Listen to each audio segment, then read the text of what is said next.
السلام علیکم ورحمۃ اللہ وبرکاتہ۔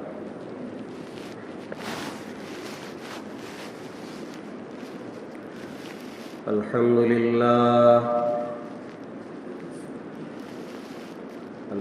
للہ نحمده ونستعینه ونستغفره ونؤمن به ونتوکل علیہ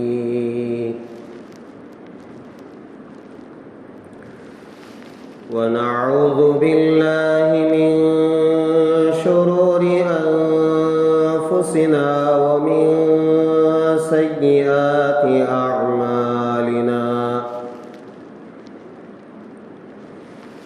ونعوذ باللہ من شرور انفسنا ومن سیئات اعمالنا من يهده الله فلا مضل له ومن يضلله فلا هادي له ونشهد أن لا إله إلا الله وحده لا شريك له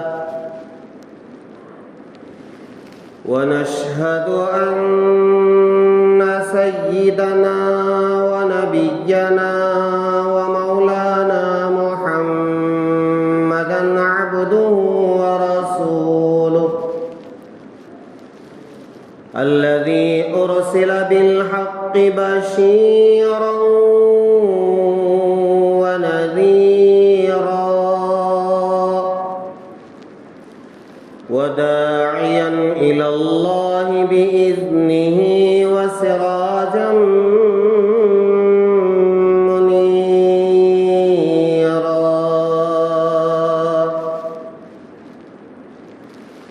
أما بعد فقد قال الله تبارك وتعالى في القرآن المجيد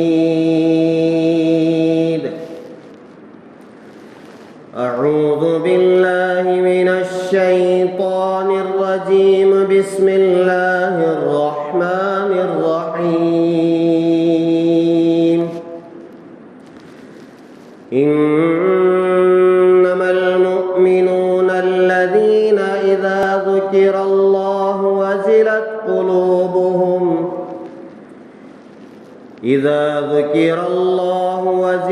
قلوبهم وإذا تليت عليهم آياته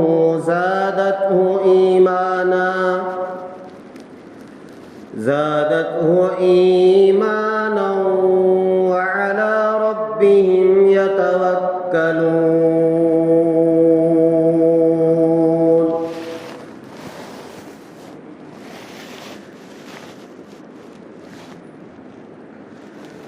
آمنت بالله صدق الله العظيم وصدق رسوله النبي الكريم ونحن على ذلك لمن الشاهدين والشاكرين والحمد لله رب العالمين۔ بزرگان محترم،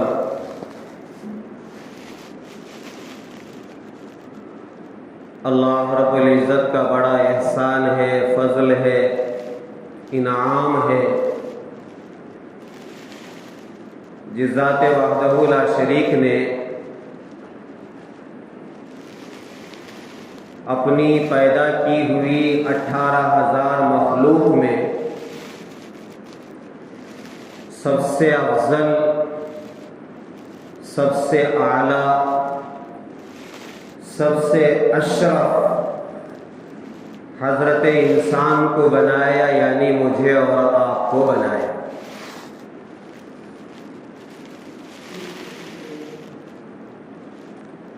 اس انسان کو بنانے کا مقصد کیا ہے؟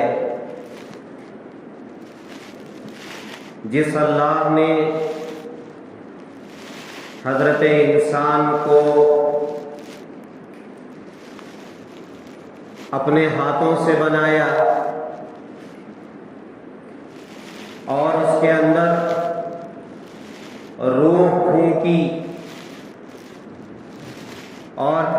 سلسلہ جاری کیا۔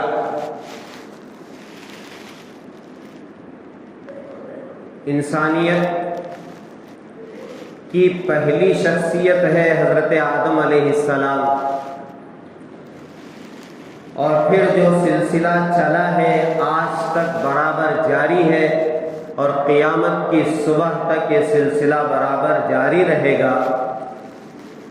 تو حضرت انسان کو اللہ تعالیٰ نے کیوں پیدا فرمایا؟ ایک حدیث قدسی جو آپ نے بار بار سنی ہے زندگی میں، کنت کنزا مخفیا، اللہ فرماتے ہیں میں ایک چھپا ہوا خزانہ تھا، کوئی نہیں جانتا تھا اللہ کون ہے، اللہ کی طاقت کیا ہے، اللہ کی قدرت کیا ہے، اللہ کی صلاحیتیں کیا ہیں، اللہ کے خزانے کیا ہیں، اللہ کا جمال کیا ہے، اللہ کا جلال کیا ہے، اللہ کون ہے، یہ کوئی نہیں جانتا تھا۔ اللہ تنے تنہا ہے، اکیلے ہیں، کوئی مخلوق نہیں ہے۔ آپ سب جانتے ہیں اللہ تعالیٰ ازلی بھی ہے اور ابدی بھی ہے، یعنی اللہ ہمیشہ سے ہے، ہمیشہ رہیں گے۔ اللہ کی ایک ہی ذات ہے جو ازلی ہے اور ابدی ہے، یعنی ہمیشہ سے ہے اور ہمیشہ رہے گی۔ قل هو اللہ احد، نبی جی آپ فرما دیجئے کہ اللہ ایک ہے، اللہ الصمد، اللہ بے نیاز ہے، لم یلد ولم یولد، نہ اس کا کوئی باپ ہے نہ وہ کسی کا باپ ہے، ولم یکن لہ کفوا احد، اس جیسا کوئی نہیں ہے، وہ نرادھار ہے، اکیلا ہے۔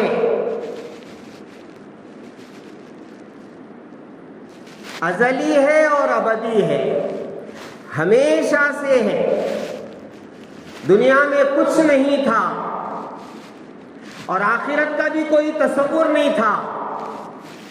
جب سے اللہ ہے، اللہ نے چاہا کہ میں مخلوق کو پیدا کروں اور پھر بتاؤں، میری مخلوق جانے کہ میں کون ہوں، میں اللہ کون ہوں۔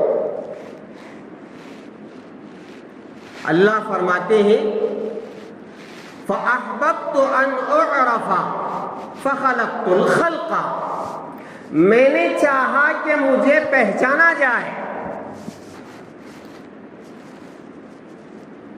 مجھے پہچانا جائے، میں نے چاہا، میری دلی تمنا، میری آرزو، میری خواہش کہ میں پہچانا جاؤں آخر اللہ کون ہے، اس کی طاقتیں، اس کی قدرتیں، اس کی صلاحیتیں۔ فخلقت الخلق، تو میں نے یہ مخلوق پیدا کی۔ آپ بار بار سنتے ہیں کہ 18,000 مخلوقات کو اللہ نے پیدا فرمایا، تو اس میں سب سے اعلیٰ، افضل، اشرف جس کو بنایا ہے وہ حضرت انسان، میں اور آپ۔ اب انسان کو بنایا ہے تو اس کو بنانے کا مقصد کیا ہے؟ اس کو بنانے کا مقصد میرے عزیزوں، میرے پیاروں، بس ایک ہی مقصد ہے کہ حضرت انسان کے دل میں اللہ کی محبت رچ بس جائے، انسان اللہ کی معرفت حاصل کر لے، اللہ کو پہچان لے، اور پھر ٹوٹ کر دل و جان سے وہ اللہ کو چاہنے لگے، پھر اس کی زندگی کا مقصد صرف ایک ہو جائے کہ میں اللہ کو دیکھ لوں، میں اللہ سے مل لوں، میں اللہ سے بات کر لوں، میرا سب کچھ اللہ کے لیے قربان ہو جائے، یہاں تک انسان پہنچ جائے، یہ انسان کی زندگی کا مقصد ہے۔ اس کے لیے اللہ تعالیٰ نے یہ جو اعضاء بنائے ہیں انسان کے پارٹس، اعضاء، سر سے لے کر پاؤں تک، ان اعضاء کا ہر ایک عضو کا ایک ایک مقصد ہے۔ آنکھوں کا کام ہے دیکھنا، کان کا کام ہے سننا، زبان کا کام ہے بولنا، ناک کا کام ہے سونگھنا، زبان کا کام ہے چکھنا، ہاتھ کا کام اپنا ہے، پاؤں کا کام اپنا ہے، اور دل کے اندر جتنے اعضاء ہیں ہر ایک کا اپنا کام ہے۔ دماغ کا کام سوچنا ہے،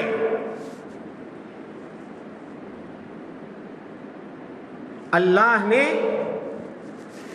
ایک لوتھڑا بنایا ہے جسے ہم دل کہتے ہیں، قلب کہتے ہیں، اس کو اللہ نے پورے اعضاء کا سردار بنایا ہے۔ اس کا کام کیا ہے؟ اس کا کام ہے محبت کرنا، اس کا کام ہے عشق میں ڈوب جانا۔ ہاں، یہ دل کا کام ہے۔ اور پھر آپ سب جانتے ہیں یہ جتنے کام ہیں ان کاموں کی ایک لذت ہے، ایک مزہ ہے، اور وہ بھی دو قسم کا ہے۔ ایک ظاہری مزہ ہے، ایک باطنی مزہ ہے، اندرونی مزہ، حقیقی مزہ۔ ظاہری مزے کیا ہے ہم سب جانتے ہیں۔ آنکھیں مزے لے رہی ہے غیر محرم کو دیکھ کر، یہ ظاہری مزہ ہے، جو مزہ اصل میں مزہ نہیں ہے، عذاب ہے۔ کان کا ایک اپنا مزہ ہے، گانے سن رہا ہے، غیر محرم کی باتیں سن رہا ہے، وہ اپنا ایک مزہ ہے، جو مزہ نہیں ہے، عذاب ہے۔ ہر ایک کا اپنا ایک مزہ ہے، ایک کام ہے، ایک مزہ ہے،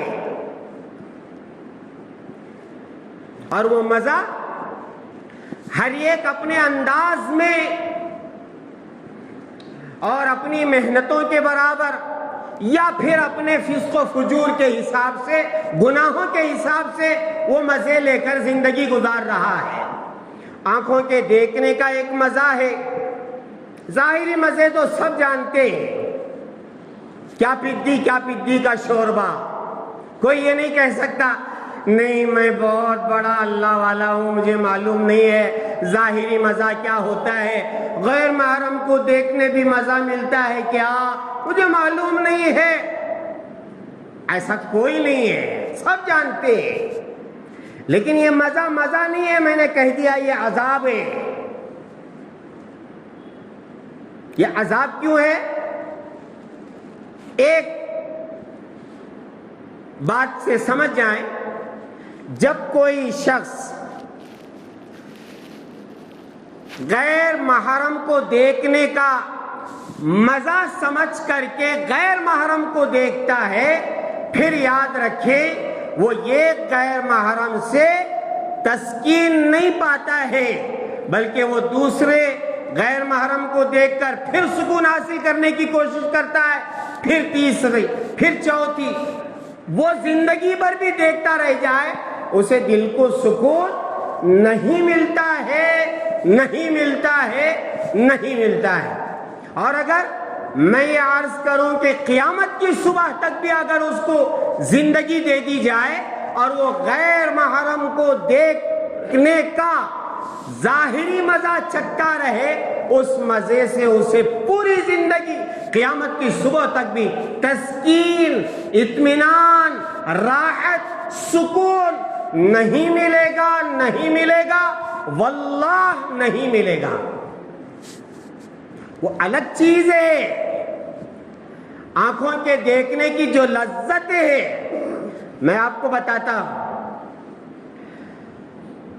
جو لوگ عمرہ اور حج کی سعادت سے مشرف ہو چکے ہیں وہ جانتے ہیں، جن کے دل میں عشق الہی بھڑک اٹھتی ہے، عشق الہی کا جو مزہ چکھ چکا ہوتا ہے، وہ کعبۃ اللہ کو دیکھا، اس کا طواف بھی کیا، اس کے چکر بھی لگائے اور اسے لپٹ کر کے رویا، اس کا غلاف بھی پکڑا، ملتزم پر چمٹا، رو کر آنسو بہایا، اور بیت اللہ اور کعبۃ اللہ کے دروازے کے سامنے رہ کر کے خوب سیراب ہو کر کے کعبۃ اللہ کو دیکھا، اور پھر حجر اسود کے بوسے لیے، چوما، اور پھر اس کے نظارے کرتا رہا، صبح بھی،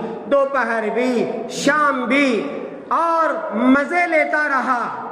جب جدائی کا وقت آتا ہے، جدا تو ہونا ہے، آپ وہاں ہمیشہ رہنے کے لیے جاتے نہیں ہیں اور آپ کو رہنے نہیں دیا جاتا ہے، کچھ دن ہوتے ہیں، کچھ ایام ہوتے ہیں، یا چلیے کچھ مہینے یا کچھ سال ہوتے ہیں، واپسی کا جو وقت آتا ہے، میرے عزیزو، جو مزے آنکھ لے رہی تھی، جو مزہ چکھ رہی تھی اللہ کے گھر کے دیدار کا، اب جب جدائی کا وقت آتا ہے، الٹے پاؤں وہ چل رہا ہوتا ہے، وہ چل رہی ہوتی ہے، اور اس کے تصور میں یہ رہتا ہے، اس کے خیال میں، اس کے ذہن میں یہ بات ہوتی ہے، یہ گھر مجھ سے دور ہونے والا ہے، میری آنکھوں سے اوجھل ہونے والا ہے، اب میں یہاں سے چلی جاؤں گی، اب میں یہاں سے چلا جاؤں گا۔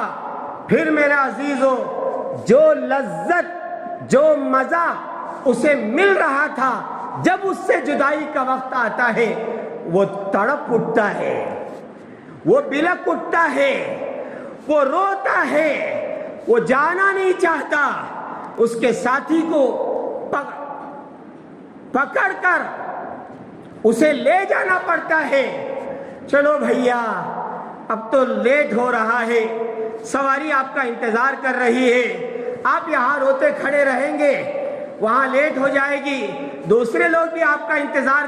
یہ بڑا عجیب منظر ہوتا ہے، لوگ آخر وقت میں جاتے ہیں، جدائی کے وقت میں، اور روتے کھڑے رہتے ہیں، ان سے آپ پوچھیں جدائی کا، اور پھر وہ جو لذت مل رہی تھی اس کے ختم ہونے کا جب وقت آتا ہے تو انسان کیسے تڑپ اٹھتا ہے۔ یہ ہے حقیقی لذت۔ کانوں کا اپنا ایک مزہ ہے، اور جو حقیقی مزہ ہے میں آپ کو بتاؤں، قرآن پاک کی تلاوت جب زندہ دل انسان کرتا ہے، میرا یہ جو جملہ ہے، زندہ دل انسان جب تلاوت کرتا ہے یا تلاوت سنتا ہے، ہاں اس کے ایمان میں اضافہ ہو جاتا ہے، اس کے بدن میں کپکپی طاری ہو جاتی ہے، اس کا دل لرز اٹھتا ہے، یہ میرے اللہ کا کلام ہے، یہ میرے اللہ کی باتیں ہیں، یہ قرآن پاک ہے، یہ کلام اللہ ہے، یہ جبرائیل لے کے آئے تھے میرے اور آپ کے آقا تاجدار مدینہ احمد مجتبی محمد مصطفیٰ حضرت رسول اللہ صلی اللہ علیہ وسلم کی خدمت اقدس میں، جو 23 سال میں نازل ہوا، اس کے پڑھنے کا اپنا ایک مزہ ہے اور سننے کا اپنا ایک مزہ ہے۔ یہ ہے کان کی لذت، آنکھوں کی لذت، زبان کی لذت۔ میں نے کہا نا، پڑھنے کا اپنا ایک مزہ ہے. پڑھنے والے قرآن پڑھتے ہیں، گھنٹوں پڑھتے ہیں. ہمیں ان حقیقی لذتوں کا سے کوئی واسطہ نہیں ہے. میں سچ کہہ رہا ہوں، کوئی واسطہ نہیں ہے. کان کی حقیقی لذت سے کوئی واسطہ نہیں، آنکھوں کی حقیقی لذت سے کوئی واسطہ نہیں، زبان کی حقیقی لذت سے کوئی واسطہ نہیں. جیسے ان لذتوں سے ہمیں کوئی واسطہ نہیں الا ماشاءاللہ. بندے آج بھی دنیا میں ایسے ہیں جو ان لذتوں کا مزہ لوٹ رہے ہیں. جیسے ہم برابر آئس کریم کھا کر کے مزے لے رہے ہیں اور پانی پوری کھا کر کے مزے لے رہے ہیں اور مرغ مسلم کھا کر کے مزے لے رہے ہیں، اور پھر پتہ نہیں حرام لذتوں کا مزہ نہیں ہے، وہ عذاب ہے. زندگی گزار رہے ہیں. لیکن آج بھی دنیا خالی نہیں ہے اور خالی اللہ نہیں ہونے دیں گے. اور جب یہ لوگ خالی ہو جائیں گے پھر تو حضرت اسرافیل علیہ السلام کو اپنا کام کرنا پڑے گا، جو سور لیے بیٹھے ہیں اللہ کے حکم کے انتظار میں. کب قیامت برپا کریں گے، کب زمین و آسمان کا نظام درہم برہم کریں گے. اذا الشمس كورت واذا النجوم انكدرت واذا الجبال سيرت واذا العشار عطلت واذا الوحوش حشرت واذا البحار سجرت واذا النفوس زوجت واذا الموءودة سئلت بأي ذنب قتلت. یہ نظام ہونا ہے. ایسے بندے جو حقیقی لذتیں لے کر کے زندگی گزار رہے ہیں، الحمدللہ آج بھی اس دھرتی پر آسمان کے نیچے موجود ہیں. وہ اپنی زندگی گزار رہے ہیں. لیکن میں اور آپ کیا کر رہے ہیں؟ میری زندگی کس ڈگر پر گزر رہی ہے؟ ہاں اب آئیے، جب ان ظاہری چیزوں کا ایک کام اور ایک مزہ آپ نے سنا تو جو قلب ہے، جو دل ہے، اس کا ایک اپنا کام ہے. میں نے عرض کیا کہ محبت کرنا، عشق کرنا، اور پھر اس کا ایک مزہ ہے. اس محبت کا مزہ.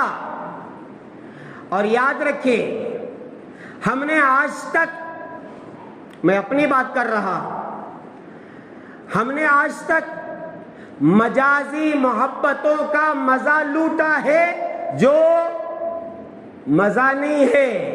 پھر میں کہتا ہوں عذاب ہے. مجازی محبت وہ کیا ہے؟ ظاہری چیزوں سے. کسی کو دل لگ گیا ہے کپڑوں میں، کسی کو دل لگ گیا ہے مکان بنانے میں، کسی کو دل لگ گیا ہے دکانوں کے سجانے میں، کسی کا دل لگ گیا ہے کرسیوں کے حاصل کرنے میں، کسی کا دل لگ گیا ہے محرموں میں، غیر محرموں میں، لڑکیوں میں، جمال میں یا پھر مال میں. یہ دو ہی چیزیں، یا تو مال ہے یا پھر جمال ہے. یہ کیا ہے؟ ظاہری لذتیں یا کہیے مجازی لذتیں ہیں. اس کے مزے لوٹنے میں آدمی اپنی زندگی کھپا رہا ہے، برباد کر رہا ہے، رشتے ناطے توڑ رہا ہے. نہ کھانے کا خیال ہے، نہ پینے کا خیال ہے، نہ کپڑے اوڑھنے کا خیال ہے. کیا ہوا میاں، کیا ہوا؟ کسی سے محبت ہو گئی ہے جسے مجازی محبت کہتے ہیں. اب اسے لے جا کر کے کعبۃ اللہ میں بھی بٹھا دو. سامنے کعبۃ اللہ ہے، مکہ شہر ہے، امن والا شہر ہے، وہاں مکے کے امام ہے، وہاں آب زمزم ہے، وہاں صفا مروہ ہے، وہاں حجر اسود ہے، وہاں مقام ابراہیم ہے، وہاں غلاف کعبہ ہے، وہاں ملتزم ہے، وہاں وہاں کعبۃ اللہ کا دروازہ ہے، وہاں اللہ کی ذاتی تجلیات نازل ہو رہی ہے، مگر دل کہیں اور اٹکا ہوا ہے۔ وہ لیلا مجنون کے بارے میں آپ نے سنا ہوگا، مجنون کو لے جا کر کے کعبۃ اللہ میں بٹھا دیا گیا، ہاں اس نے دعا کی کہ یا اللہ میرے دل سے ہر چیز کی محبت نکال دے، مگر لیلا کی محبت کو ہرگز نہ نکالنا۔ یہ کہانی نہیں ہے، یہ حقیقت ہے۔ ہاں مجازی محبت اور اس کے مزے نہیں، عذاب جو مبتلا ہو گیا۔ اللہ ہمارے نوجوانوں کی بھی حفاظت فرمائے، اور آج کے دور میں اللہ ہمارے بوڑھوں کی بھی حفاظت فرمائے۔ سب مبتلا ہے مجازی محبت میں، لیکن حقیقی محبت، ہاں جب دل میں اللہ کی محبت رچ بس جاتی ہے، پھر میرے پیارو اس کی زندگی ہی بدل جاتی ہے۔ ہاں دل کا کام ہے محبت کرنا، یا تو دن رہے گا یا تو پھر رات رہے گی، دو میں سے ایک۔ ایسا نہیں ہو سکتا دن بھی نہیں ہے رات بھی نہیں ہے، اور کیا ہے؟ دل یا تو مجازی محبت کرے گا یا تو پھر حقیقی محبت کرے گا، جس حقیقی محبت کے لیے اللہ نے دل بنایا ہے۔ اسی لیے فرمایا قلب عبداللہ عرش اللہ، قلب عبداللہ عرش اللہ، اللہ کے بندے کا جو دل ہے وہ اللہ کا عرش ہے۔ اللہ کہیں نہیں آتا، اللہ کہیں نہیں سموتا، اور سموتا ہے تو بندے کے دل میں سموتا ہے۔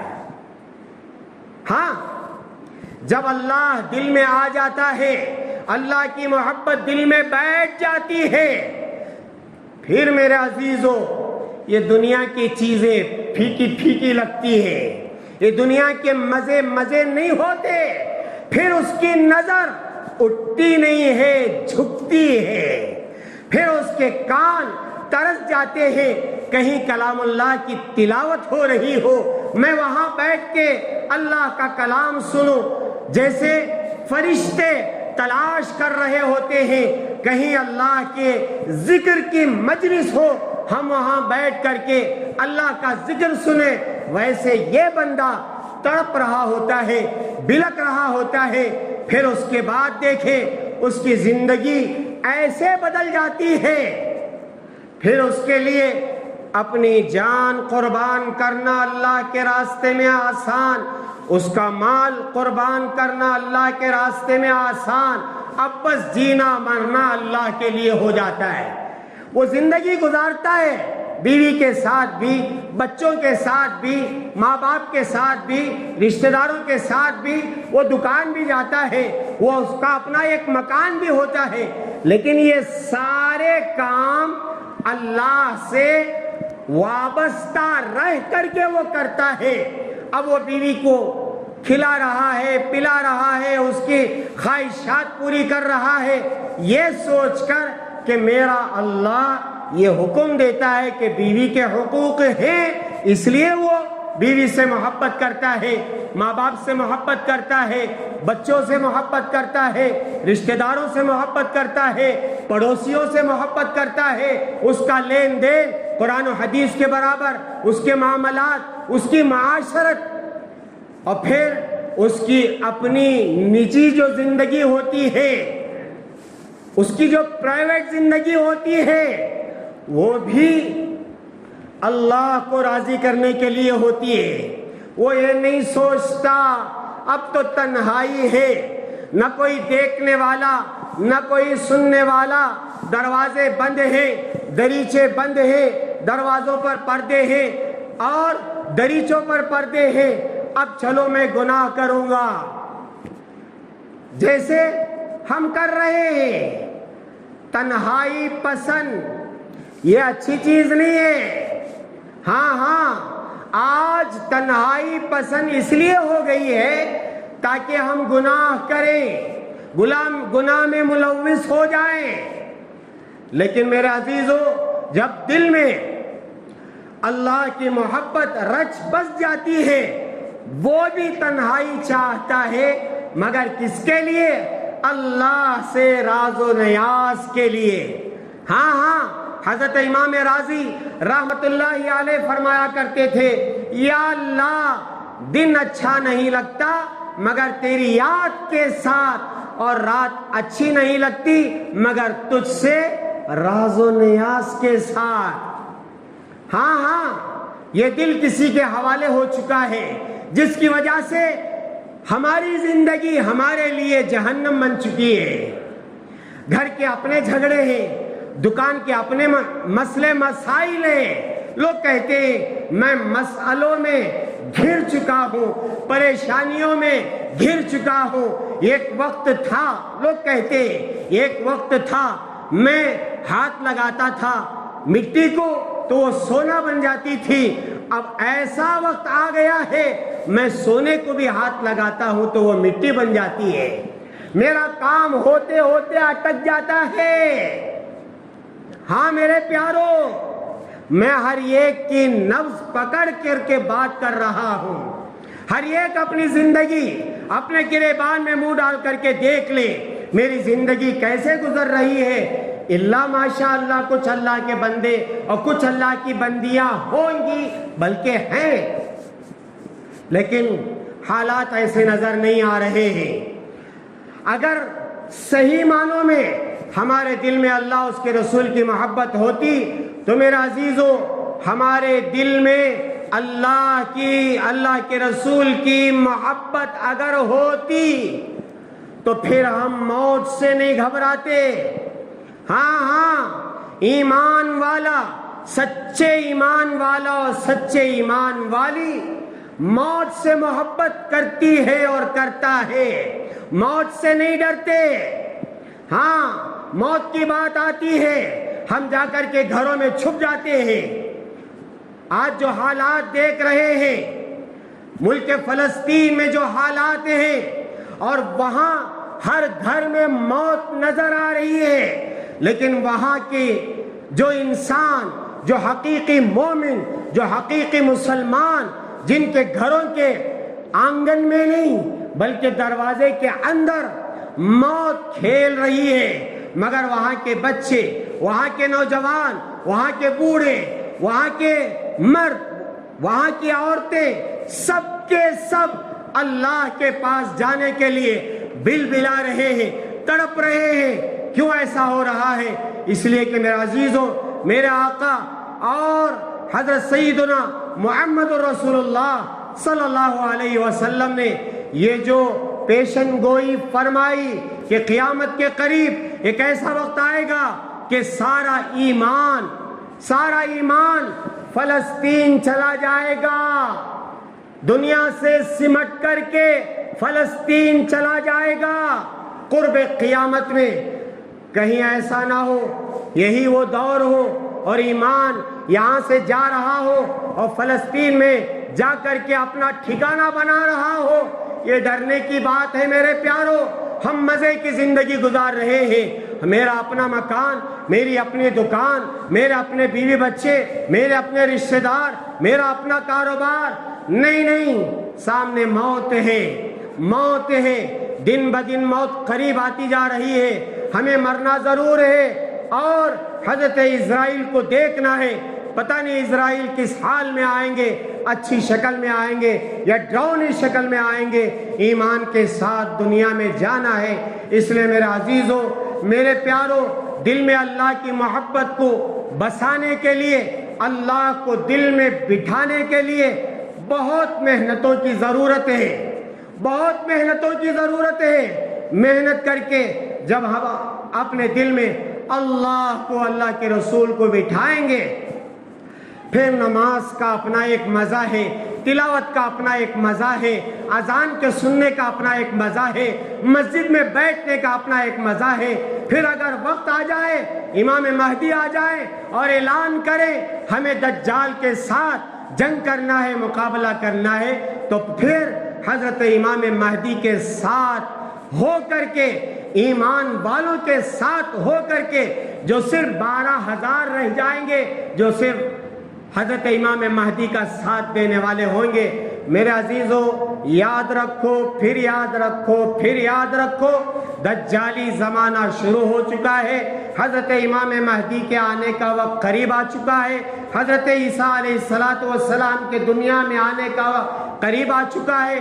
دیکھ لیں ہم آنکھوں سے یا ہماری اولاد دیکھ لے، اس لیے اپنے دل میں دنیا کی محبت کو نکال کر کے اللہ اور اس کے رسول کو اپنے دل میں بسانے کی پوری کوشش کرے۔ اگر موقع ہوا تو انشاءاللہ عرض کروں گا کہ دل میں اللہ کو کیسے بسایا جاتا ہے، اللہ کے رسول کو کیسے بتایا جاتا ہے، اور پھر دنیا میں رہتے ہوئے آخرت کے مزے لے کر کیسے زندگی گزاری جاتی ہے۔ اللہ رب العزت سے دعا فرمائے اللہ تعالی حقیقی معنوں میں ہمارے دلوں میں اپنی محبت نصیب فرمائے، اور اللہ کے لیے مر مٹنے کی جو محبت دل میں ہونی چاہیے اللہ تعالیٰ مجھے بھی عطا فرمائے، آپ کو بھی عطا فرمائے۔ وآخر دعوانا ان الحمد للہ رب العالمین۔